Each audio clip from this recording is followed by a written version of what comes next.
حل نہیں ملتا، حدیث میں سے نہیں ملتا، تو وہ جو مجتہد ہے اپنی ایفرٹ سے، اپنی رائے سے، اپنی کوشش سے قرآن و حدیث کی روشنی میں ایک قیاس کر کے ریزننگ کی بنیاد کے اوپر وہ، اس کی بھی ڈیٹیل ہے، کسی وقت اس ڈیٹیل میں بھی جائیں گے۔ اور ایک چوتھا جو اہم سورس ہے وہ ہے کنسنسس، اجماع، اتفاق رائے، جس پہ سب متفق ہو جائیں۔ لا تجتمع امتی علی الخطا، نبی اکرم صلی اللہ علیہ وسلم کا قول ہے۔ لا تجتمع امتی علی الضلالہ، ایک اور جگہ یہ روایت ہے کہ میری امت کبھی کسی گمراہی پہ متفق نہیں ہوگی، میری امت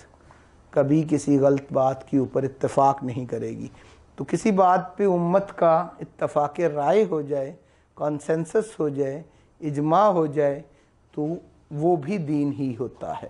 اور اس کو بھی سورس آف اسلامک لا سمجھا جاتا ہے، اور دین کے ماخذوں میں سے ایک سمجھا جاتا ہے۔ آواز خلق جو ہے جس پہ سب متفق ہو گئے ہیں، آواز خلق کو نکارہ خدا سمجھو، تو یہ ہم کہتے ہیں نا۔ تو یہ سنی ٹریڈیشن کے اندر اجماع کی بڑی اہمیت ہے، اور دین کا ایک اہم ماخذ، ایک اہم سورس ہے، یہ ایک سیکنڈری سورس تو کہتے ہیں اسے، لیکن وہ ایک بنیادی ماخذ کے طور پہ احناف کے ہاں خصوصاً اجماع یا کنسنسس۔ تو یہ اجماع یا کنسنسس جو تھا، اس نے ایک بہت اہم رول ادا کیا کہ جو چیزیں قرآن کی بنیاد پر یا حدیث کی بنیاد پر یا قیاس کی بنیاد پر بھی دین نہیں بنی تھیں، وہ لٹل ٹریڈیشن کے اندر،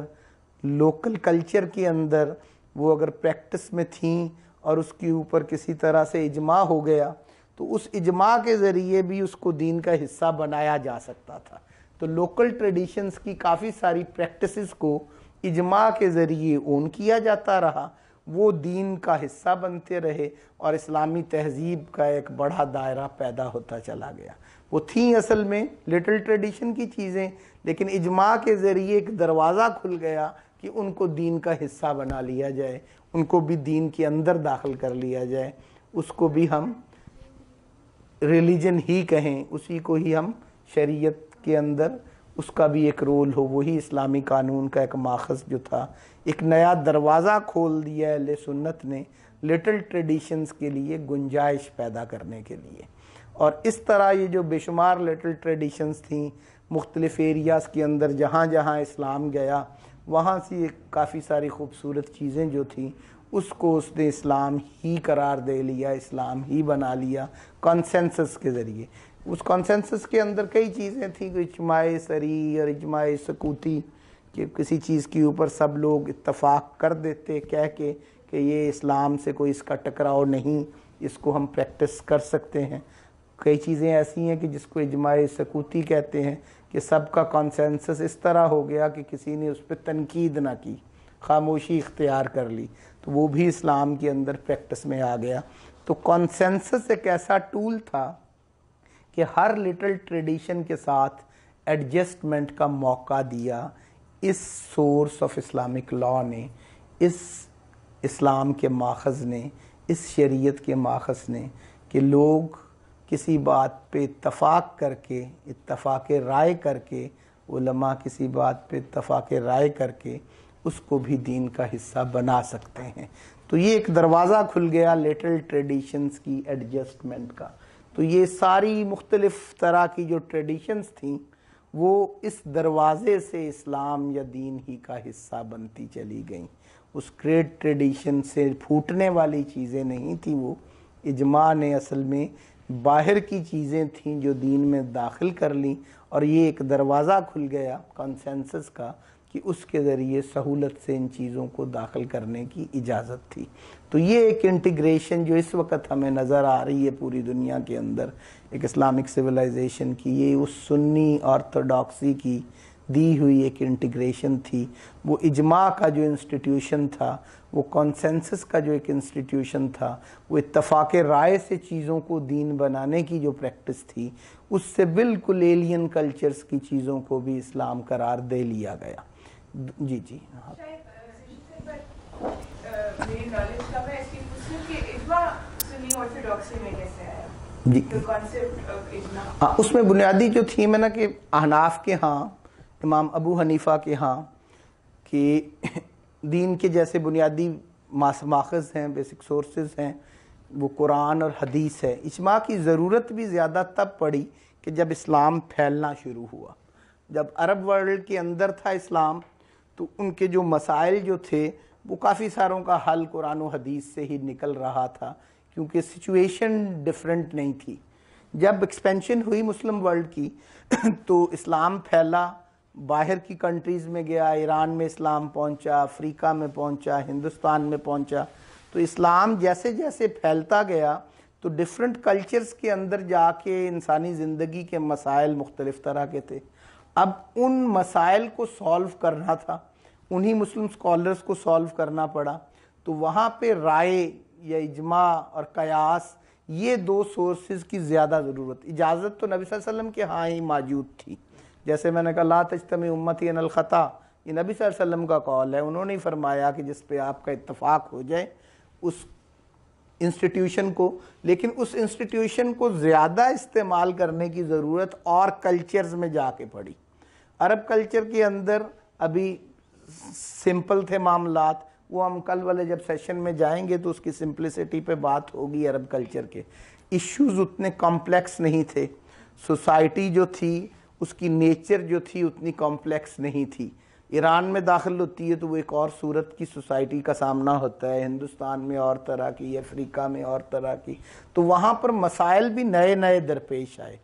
تو نئے نئے جو مسائل تھے تو اس سچویشن کی وجہ سے پھر قیاس کا استعمال زیادہ ہوا, ریزننگ کا, اور کنسنسس اور اجماع کی ضرورت زیادہ پڑی. تو پھر سنیوں نے اس کو, احناف نے خصوصاً امام ابو حنیفہ نے اس کو بہت زیادہ استعمال کیا اجماع کے انسٹیٹیوشن کو, لوکل کلچرز کے مسائل کو سمجھنے کے لیے, ان کو حل کرنے کے لیے. تو اس وجہ سے اس کا استعمال بڑھا اور اس کی ضرورت بھی بڑھی, اور اس کی گنجائش اور اجازت موجود تھی دین کے اندر. اس کو زیادہ سے زیادہ استعمال پھر سنیوں کے ہاں, جب اہل تشیع کے ہاں اس کی صورت یہ تھی کہ امامت کا تصور موجود تھا, تو وہ امامت کے تصور کے حوالے سے کئی چیزیں ایسی تھیں کہ سولوشنز اس دور میں اس ذریعے سے, بعد میں بھی اجتہاد کا جو ان کی اپنی پریکٹسز تھیں. تو اہل سنت کے ہاں پھر اجماع کا استعمال جو ہے کافی زیادہ امام, اور اس میں انہوں نے بڑی زیادہ ایک لبرل پریکٹس تھی امام ابو حنیفہ کے ہاں, جس کو آپ یوں کہہ لیں کہ باقی ائمہ جو ہیں ان کے ہاں تو یہ ہے نا کہ امام مالک ہیں, امام احمد بن حنبل ہیں, یہ جو 4 سنی ائمہ ہیں, تو امام شافعی ہیں کہ ان میں اتھارٹی جو ہے امام مالک ہیں یا امام شافعی ہیں یا امام احمد بن حنبل ہیں, شافعیوں کی, مالکیوں کی اور حنبلیوں کی. لیکن احناف کے ہاں سول اتھارٹی امام ابو حنیفہ نہیں ہے. امام ابو حنیفہ اور ان کے 3 ڈسائپلز, ان کے 3 شاگرد جو ہیں, کہ 3 جو اسٹوڈنٹس تھے, یہ 4 لوگوں کو ہی اتھارٹی سمجھا جاتا ہے. اور حقیقتاً امام ابو حنیفہ نے ایک فورم پیدا کیا ہوا تھا کہ جہاں پہ مختلف شعبوں کے لوگ اکٹھے ہوتے تھے, تو وہ اپنی اپنی ایکسپرٹ اوپینین دیتے تھے, تو اس کے نتیجے میں قیاس ہوتا تھا اور اجتہاد کی راہیں پیدا ہوتی تھیں. اور حنفی اسکول کے اندر کئی دفعہ یہ بھی ہوتا ہے کہ امام ابو حنیفہ کا موقف کچھ اور ہے اور ان کے 2 شاگردوں کا موقف مختلف ہے. تو حنفی فقہ کے اندر پریفرنس پھر وہ 2 شاگردوں کے موقف کو مل جاتی ہے امام ابو حنیفہ کی جگہ. کئی دفعہ یہ بھی ہوتا ہے کہ ان سب کا موقف اگر مختلف ہے تو پریفرنس امام ابو حنیفہ کو نہیں, امام ابو یوسف کو ملتی ہے. اس کی وجہ یہ تھی کہ وہ قاضی القضات رہے, ان کا پریکٹیکل نالج زیادہ سمجھا جا رہا تھا, ان کو سچویشنز جو تھی پریکٹیکل ان سے سامنا زیادہ تھا, ان کے سامنے مسائل زیادہ آ رہے تھے. تو حنفی فقہ کے اندر جو ہو ان کی رائے کو پریکٹس کر لیا جاتا ہے کئی دفعہ. تو وہ یہ اجماع کے اجتہاد کی جو صورتیں تھیں یہ نئی سچویشنز کی وجہ سے پیدا ہوئیں, اور یہ بذات خود اجتہاد کی اور اجماع کی جو پریکٹس بڑھنی تھی یہ نئے کلچرز میں جب اسلام جاتا گیا تو یہ زیادہ پریکٹس ہونے لگ گیا. عرب کلچر کے اندر ابھی بہت زیادہ پریکٹس کی ضرورت نہیں پڑی. بہرحال قیاس کی صورتیں دور نبوی صلی اللہ علیہ وسلم کے اندر بھی, جب انہوں نے جہاد کے اوپر ایک اپوائنٹ کر کے بھیجا گورنر کسی جگہ پہ, تو ان سے جب پوچھا کہ آپ فیصلے کیسے کریں گے تو انہوں نے جواب یہی دیا, معروف حدیث ہے کہ میں قرآن کی روشنی میں کروں گا, قرآن سے نہ ملا تو پھر تو کہا حدیث کی روشنی میں آپ کی زندگی کو سنت میں سے دیکھوں گا کہ آپ نے کیسے فیصلے کیے, پھر بھی نہ ملا تو پھر وہ اجتہاد سے اپنی رائے سے اس سے کروں گا. تو یہ اس دور میں بھی پریکٹس ہو رہا تھا، ایسا نہیں ہے کہ کوئی ایک نئی چیز داخل کر دی انہوں نے، لیکن وہی انسٹیٹیوشن جو تھا وہ پریکٹس زیادہ سے زیادہ ہو رہا تھا نئے کلچرز میں جا کے، اس لیے اس کی رستے کھلے. اور اس کا ایک بہت بڑا فائدہ وہ یہ کہہ رہے ہیں کہ یہ ہوا اسلام کو، کہ یہ ڈائیورس ٹریڈیشنز جو تھیں، یہ جو ڈائیورس کلچرز تھے، یہ جو لوکل پریکٹسز تھیں، ان کو اسلام کے اندر اسیمیلیٹ کرنے کا موقع مل گیا ان کو اسلام کا. دو پہلو ہیں کہ نہیں، اگر جو مجھے جی روشن ڈالیے. ایک تو ہے نا لا کے مسائل، جی جی اس میں تو اجماع کا شاید انسٹیٹیوٹ، مگر ایک ہے لوکل کسٹم، جی جی وہ تو حضور کے وقت سے تھا. یہ جی جی اس کے لیے اناف کے ایک اور ٹرم بھی ہے اجماع سے، اس کو عرف کی ٹرم ہم کہتے ہیں. اکثر کیونکہ وہ غلط فہمی ہو سکتی ہے، جی جی کیونکہ آج کل ان پہ زیادہ زور ہے، وہ کوئی ایشو تھے ہی نہیں. اس کے لیے عرف کی اصطلاح موجود ہے ان پریکٹسز کو. جو بھی کلچرل پریکٹس ہے وہ حضور کے وقت سے اجازت ہوتی انلیس کہ منع کیا جائے، اور اس کو عرف کہتا ہے کہ معروف جو پریکٹسز کسی بھی کلچر کی ہوتی ہیں، کسی بھی کلچر کی جو اچھائیاں ہیں ان کو اون کر لینا، دین کا حصہ بنا لینا، تو یہ بھی ایک سورس ہے عرف جس کو کہہ رہے ہیں. کسٹم جو پازیٹیو کسٹمز ہیں جن کے اندر کوئی اسلام سے ٹکراؤ نہیں، اس کو اپنا لینا، اچھی کسٹمز کو، اچھی رسومات کو. تو اس میں جیسے کوئی شادی کسی کنیز کی، انہوں نے کہا ان کے یہاں یہ پریکٹس ہے کہ گانے والے ساتھ جاتے ہیں تو اس کے ساتھ کرو بالکل. اب لوکل کلچرز کی، لوکل کسٹم کی، وہ عرف کی اس طرح مصالح العباد کی ایک ٹرم بھی سورسز آف اسلامک لاء کے اندر اس کی بھی ایک اہمیت ہے. تو وہ مصالح العباد یہ تھا کہ انسانی مفاد کے لیے کئی دفعہ کئی چیزیں اپنانے کی اجازت ہے، تو مفاد عامہ کی خاطر بھی کئی چیزوں کو دین کے اندر داخل کرنے کے لیے اس میں. تو ہمارے ہاں اس کے لیے خیر یہ جو احناف کے علاوہ جو سکولز تھے انہی چیزوں کو بدعات یا بدعت کہتے رہے، کہ سم تھنگ نیو، نئی چیزیں ایڈ کر لی ہیں، وہ یہ ٹرمز یوز ہوتی رہیں. لیکن اہل سنت کے ہاں اجماع، کانسنسس اور یہ ریزننگ یا قیاس جو ہے، اور اسی طرح عرف اور مصالح العباد، یہ اسلامک لاء کے سورسز کے اندر اہم سورسز ہیں اور یہ پریکٹس میں رہے ہمیشہ. اسی لیے ریجیڈیٹی کم آئی، ایسیمیلیٹ کرنا اور کلچرز کو اور ان کے ساتھ انٹریکشن کرنا اس انسٹیٹیوشن کی وجہ سے دقت نہ ہوئی. اس ٹائم اس میں کہ اسلام اوپر سے جو آیا اور جو ہم نے اجماع کے تھرو جی جی بنایا ہے اسلام کا حصہ، جی اس میں وہ بھی تو کم ہوگی. تو جی اب ان کا کلیم تو یہی ہے نا کہ وہ جو اوپر سے جس کو آپ ٹیکسچوئل اسلام کہہ رہی ہیں، جو ہمارے پاس ریویلڈ ایک سورسز سے آیا ہوا تھا، تو یہ یہی کہہ رہے ہیں کہ اس پہ کمپرومائز کرتے چلے گئے اور کانسنسس سے یہ کافی ساری چیزوں کو اسیمیلیٹ کرتے چلے گئے. ان کا پوائنٹ آف ویو اسی قسم کا ہے جیسے آپ سوچ رہی ہیں. لیکن وہ ہم کل کا جب سیشن دیکھیں گے تو ہمیں نظر آئے گا کہ کنسنسس ہو یا قیاس ہو، انالوجی یا ریزننگ جس کو ہم کہہ رہے ہیں، یا پھر عرف ہو، وہ جس کو آپ اوپر سے آیا کہہ رہی ہیں، ان کے ساتھ ان کنٹراڈکشن نہیں ہوتا، اسی سے ہی پھوٹ رہا ہوتا ہے. کل اس قسم کا ایک ویو آپ کے سامنے آئے گا، اس پہ ہم بات کریں گے اور اس پہ بھی بات ہوگی. تو اس پہ آگے مزید اس ٹیکسٹ کو آپ ذرا پچھلی دفعہ تو ہمارے پاس ٹائم بہت تھا اس ٹیکسٹ کے لیے، جو ہم نے لاسٹ ایئر اپنے کورسز کیے تھے. اب وہ میرا خیال ہے 3 ڈے 9 گھنٹے تھے اس پہ. تو آج یہ 9 گھنٹوں والا ہم نے تقریباً 1.5 گھنٹے میں کرنا تھا. تو اب میں یہ ایک آدھ پیراگراف آپ کو بس پڑھ کے سناتا ہوں تاکہ تھوڑا سا یہ آئیڈیا ہی دینا تھا کیونکہ اصل ہمارا پرپس کل والی ڈاکیومنٹ کو پڑھنا ہے، کل والا سیشن. یہ اس سیشن کا ایک بیک گراؤنڈ ہم سمجھنا چاہ رہے تھے کہ لوگ اسلامک سویلائزیشن کو کیسے دیکھ رہے تھے، یا اورینٹلسٹ نے اپنی ریسرچ میں تحقیق کو اسلام کے ان ڈفرینٹ کلچرل زونز کو کیسے سمجھا، اور اسلام کو ایک جو یونیفائڈ سٹرکچر ہے اسلامک سویلائزیشن جس کو ہم اسلامی تہذیب پوری کی پوری کہہ رہے ہیں، اس کو وہ کیسے دیکھتے ہیں. تو یہی دیکھ رہے ہیں کہ وہ انٹیگریشن سے پیدا ہوئی ہے، کنسنسس سے پیدا ہوئی ہے، اور لنگوسٹک عربنائزیشن سے پیدا ہوئی ہے، ہارون الرشید کے دور میں جو علمی کاوشیں ہوئیں اس سے پیدا ہوئی ہے. ان 3 انٹیگریشنز نے اصل میں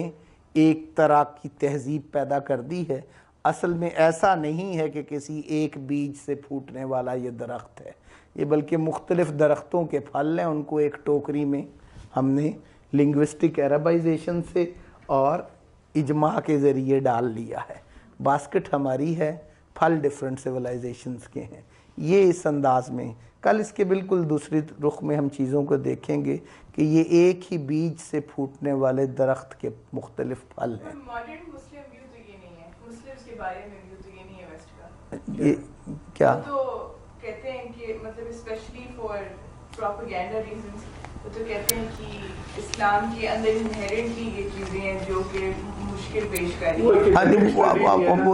وہ تو ایک ڈفرینٹ اس کا جرنلسٹک ویو ہے. اس پہ ہم پریزنٹ جو اسلامک کلچر کی ایک ڈیولپمنٹ ہے, جو پریزنٹ کلچرل زون ایک نیا پیدا ہو رہا ہے جس کو ویسٹ کے اندر اسلام ان دا ویسٹ, مغرب کے اندر جو ایک اسلام ایمرج کر رہا ہے, یہ ایک نیا کلچرل زون اسلام کا پیدا ہو رہا ہے. اور اس کا فینومینا کیا ہے, وہ کیسے پیدا ہو رہا ہے, کل والے سیشن کے آخر میں ہم اس پہ بات کریں گے. تو اس پہ یہ بڑا کلیئر ہوگا کہ وہ کیا سوچ رہے ہیں اور ان کے وہ سوچنے کی وجوہات کیا ہیں, اور حقیقت میں یہ کلچرل زونز کیسے بنتے رہے. کیونکہ ایک کلچرل زون اب ہمارے سامنے بن رہا ہے,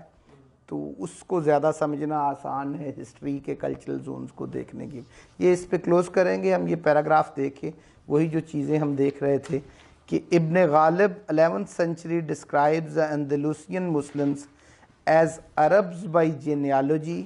and feeling for independence. کہ اسپین کے مسلمانوں پہ کومنٹ کر رہا ہے ابن غالب, 11ویں صدی کا مورخ, اور یہ اس کو یوز کر رہے ہیں کہ وہ انٹیگریشن ماڈل اپنا جو ہے وہ سمجھانے کے لیے کہ وہ اسپین کا جو مسلمان تھا وہ اپنی جینیالوجی کے اعتبار سے, اپنی اس کی جو وہ جینیالوجیکل ٹری تھی یا اس کی وراثتی جو ایک ترتیب تھی, اس اعتبار سے تو وہ عربی تھا. بے شک وہ مسلمان تھا, حقیقت میں وہ اس اعتبار سے, اور فیلنگ اور حریت فرد کا اس کا جو تصور تھا, فیلنگ فار انڈیپینڈنس, اس کا احساس آزادی جو تھا, یہ دو چیزیں اس نے عربوں سے لی ہوئی تھیں. آگے چل کے وہ کہہ رہے ہیں کہ by loftiness of their thought, the eloquence of their language and their ability to suffer operation, یہ سارے جو اس کے اندر خوبیاں تھیں کہ جس کی ہم نے بات کی کہ جینیالوجی اور loftiness of their thought, the eloquence of their language, ان کی زبان کی جو بلاغت تھی وہ عربی سے ان کے اندر جو آئی, and their inability to suffer operation,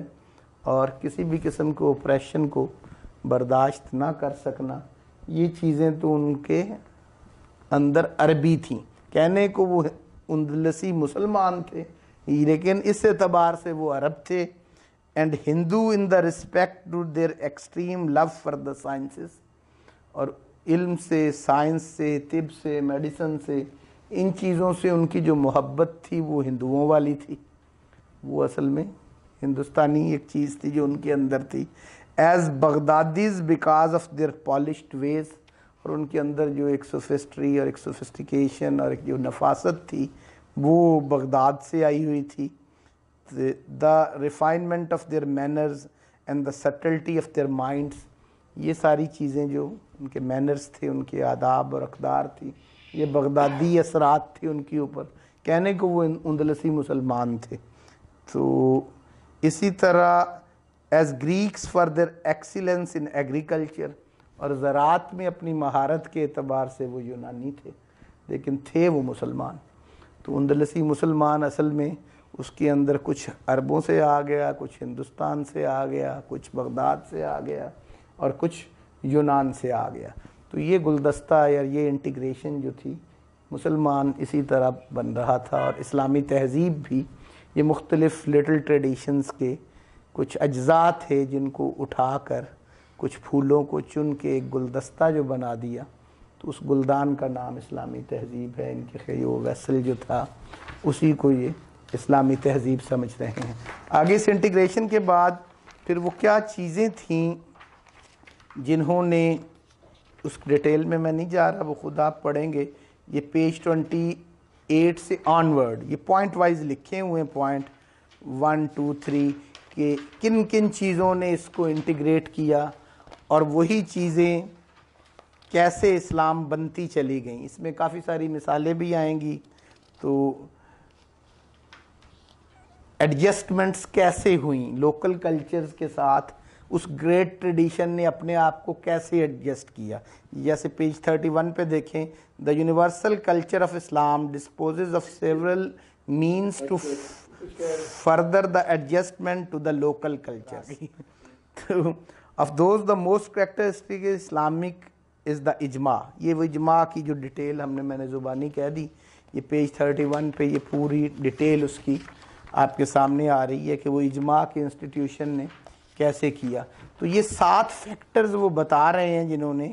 integrate کیا یہ پوائنٹ وائز. تو وہ کیسے کیسے انہوں نے کام کیا, اور یہ سمپل ہیں, یہ مشکل نہیں ہے. وہ مشکل تھیمز پہلے ہی تھے جس کو ہم نے کوشش کیا کہ آسانی سے سہولت سے پڑھ لیں. تو یہ لٹل ٹریڈیشن جو تھی اس نے کیسے گریٹ ٹریڈیشن پہ اثرات ڈالے, وہ 7 ڈفرنٹ جو وجوہات اس کی ہیں, تو وہ یہاں پہ آپ کو کہ کہاں کہاں کیسے کیسے گریٹ ٹریڈیشن جو تھی وہ لٹل ٹریڈیشن کے ساتھ ایڈجسٹمنٹ کرتی رہی. تو وہ بدعت جو تھی وہ کیسے سنت بنتی چلی گئی ان کے کہنے کے مطابق, کہ وہی چیزیں جنہیں بدعت کہہ رہا تھا دین یا ٹیکسٹ یا گریٹ ٹریڈیشن, تو اجماع کے ذریعے یا اور ذریعوں سے, لنگوسٹک عربائزیشن کے ذریعے یا اور طریقوں سے, وہ کیسے آہستہ آہستہ وہی سب کچھ سنت بن گیا. تو وہی سارے کا سارا اسلامک سویلائزیشن بنتا چلا گیا. تو یہ ایک طرح کا, اور ان کا یہ جو ویو تھا نا, پوائنٹ آف ویو,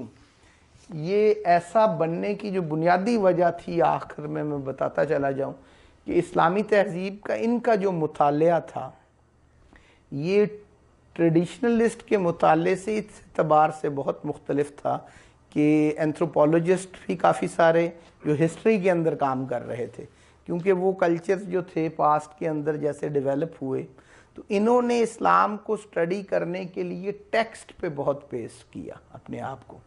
تو یہ ٹیکسچول سٹڈی کے پرابلمز ہیں جن کی وجہ سے یہ نتائج پیدا ہوئے, کیونکہ ٹیکسچول سٹڈی سے جو اسلام نکلتا ہے وہ ٹریڈیشنل اسلام سے مختلف ہوتا ہے. اسلام ان پریکٹس اور اسلام ان ٹیکسٹ. ایک بندہ آج جب بیٹھتا ہے نا تو وہ پچھلے 1400 سال کی روایت کو ٹیکسٹ کی بنیاد پہ محض سٹڈی کرنا جب شروع کرتا ہے تو اس کی بنیاد پر وہ اسلام کا جو اپنا ایک تصور پیدا کرتا ہے وہ بالکل اور طرح کا اسلام ہوتا ہے, حقیقی طور سے مختلف. تو جو اورینٹلسٹ تھے ان کے پورے اسلامک سٹڈیز جو تھی, اس کا بیسک پرابلم, اس کے اوپر بہت بڑی کریٹیک اورینٹلسٹ پہ, جتنی بھی اورینٹلزم کتاب جو ایڈورڈ سعید کی ہے وہ بھی, اس کے اندر بھی یہ کریٹیک موجود ہے. جن لوگوں نے, اور عبداللہ لاروئی کا ایک کام اس حوالے سے, ان کی بھی یہی تنقید ان پہ موجود ہے کہ یہ ٹیکسچول سٹڈی کے پرابلمز ہیں, مطالعہ متن سے پیدا ہونے والے مسائل ہیں, کہ ٹیکسٹ کی بنیاد پہ اگر یہی مسئلہ, جیسے وہ بڑی معروف روایت ہے نا کہ سلو کما رأیتمونی اصلی, نبی اکرم صلی اللہ علیہ وسلم کا فرمان ہے کہ نماز ایسے پڑھو جیسے مجھے پڑھتے ہوئے دیکھا, اور ایک دوسرے کو دیکھتے ہوئے ایک جو روایت اور ایک تسلسل پیدا ہو رہا ہے. اب کوئی بندہ صرف ٹیکسٹ کی بنیاد پہ نماز پڑھنے کا جب طریقہ نکالے گا تو اور طرح کی ہو سکتا ہے نماز بن جائے,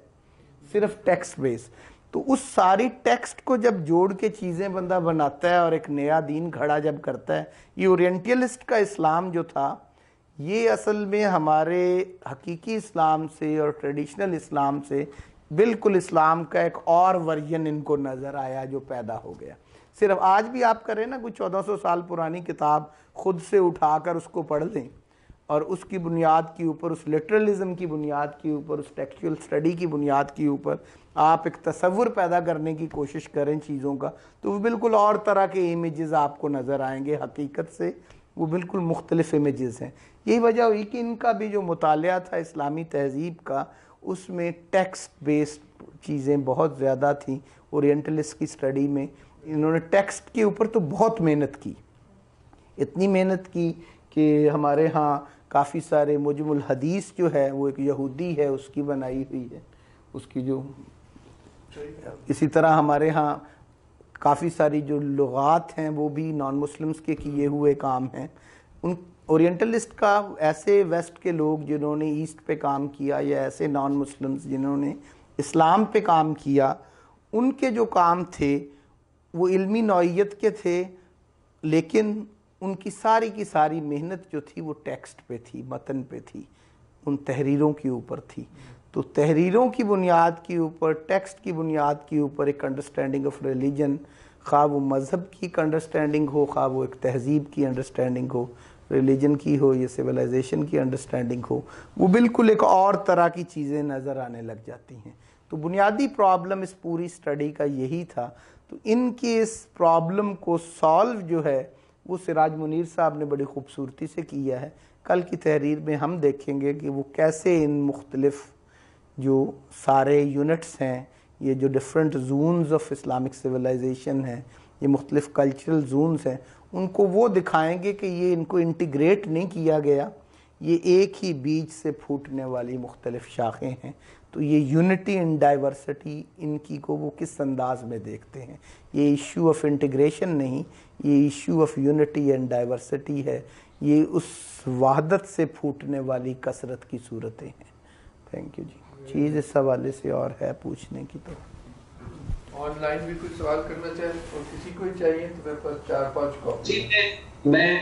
میں آپ سے یہ اجماع کے سلسلے میں ایک سوال کرنا چاہتا ہوں. اچھا تو آپ کو ڈراپ باکس میں جی جی فرمائیں. آپ نے یہ کہا نا کہ یہ اجماع اس وقت اس لیے اثر انداز ہوتا ہے کہ جب